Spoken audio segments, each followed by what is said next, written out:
bienvenidos a Visiones del Desarrollo Sevilla 2025. En esta ocasión vamos a estar conversando sobre el rol, el lugar que ocupan los bancos multilaterales de desarrollo y los bancos nacionales de desarrollo. Esta conversación la vamos a realizar en inglés, así que pendiente ahí a los subtítulos.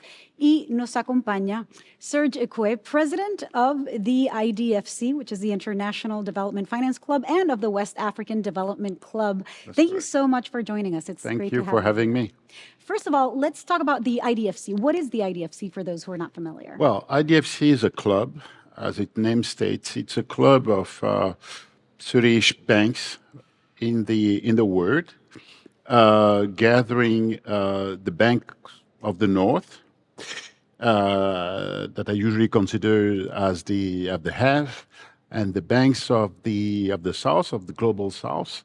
So that's a combination of banks like, naturally, the West African Development Bank, banks like KfW, the German Development Bank Institution, Agence Française de Développement in France, but also the China Development Bank, the Caisse des Dépôts et de Gestion, which is the development arm of the Kingdom of Morocco, Bancoldex in South America, the CAF in South America, BNDES in Brazil, etc., etc. Basically, it's a platform, first of all, of dialogue.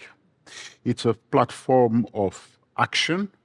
So we strategize, we define the strategy, and we implement the strategy together, hand in hand, with Finance in Common, which is a larger institution. Finance in Common gathers more than 500 banks in the world.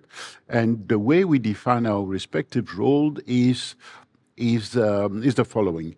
I would say that Finance in Common would define the strategy, the global strategy worldwide, and we would deepen things. You know, we are the instrument. We organize things. We are much more granular. We're much more practical, and we're making things happen. Let me give you an example.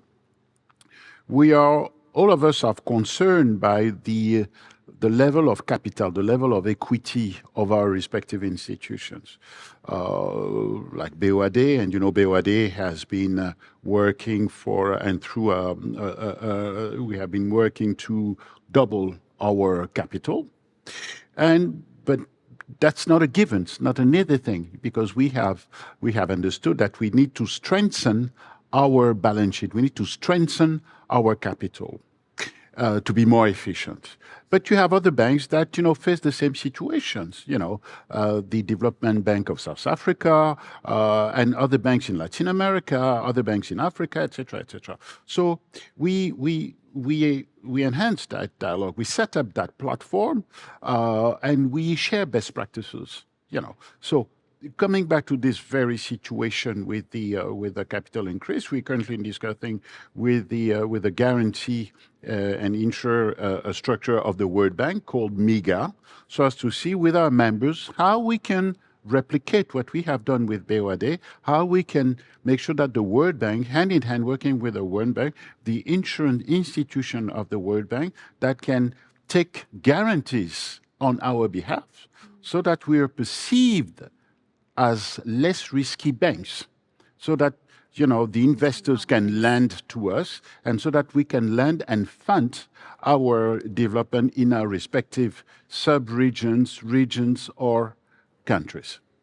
When we think about the region, about Latin America, and the role of national development banks, such as Bancoldex in Colombia or BNDES in Brazil, in the context of the Conference for Financial Development, how do you foresee their role to be?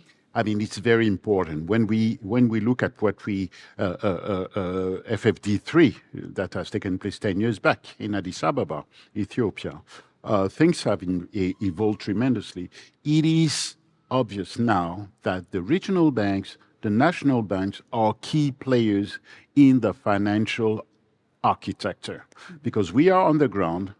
We know we are in the intimacy of either the public or the private sector. We know the risk, and with our counter-cyclical DNA and mission, We invest basically in countries, sectors, in the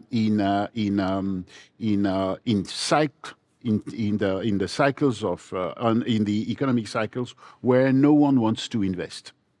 It is our role to invest in counter-cyclical periods. So, because we know the risk, we are naturally risk takers for our public or private sectors. So we know. So it is obvious that now the financial architecture includes the regional, national, and continental banks, development banks, undoubtedly. And banking on, and pardon the pun, on your expertise as president of the West African Development Bank, when you think about Latin America and the Caribbean as a region and Africa, when it comes to the challenges that both face, how do you think both regions, south to south in a way, if you will, can work together to have a louder voice globally on development issues? That is clearly one of the missions devoted to IDFC, to be to raise the voice of this global South environment and institution. We share same burden, we share same constraints, we share same goals, and we face the same problems. You know, the headwinds we face in Africa is no different from the headwinds we face in Latin America. The question of the perception of the risk, the question, it's a little bit technical here, but the question of how our capital is structured, the callable capital is, the question of the climate. No one can say it is a problem for Africa. Yes, Africa is one of the most exposed continents. However, we share the same problem. Our population share the same problem. So our mission, and we are devoted, and we have been created for that, is precisely to raise, to be the IDFC, to be the voice, the spokesman of this global South institution, so that we can add our different balance sheets, our different forces, so that we can fund the development of our respective either countries, continents, etc., etc. And that's why circumstances or opportunities like these conferences are bringing together all of these regions to work in an aligned way. Thank you so much for your time. We know you have a very busy schedule today. We appreciate you joining us. Thank you so much. Thank you so much. Thank you also very much. Y gracias a todos por acompañarnos en Visiones del Desarrollo Sevilla 2025. Continuaremos con más de nuestras pláticas desde aquí, desde Sevilla.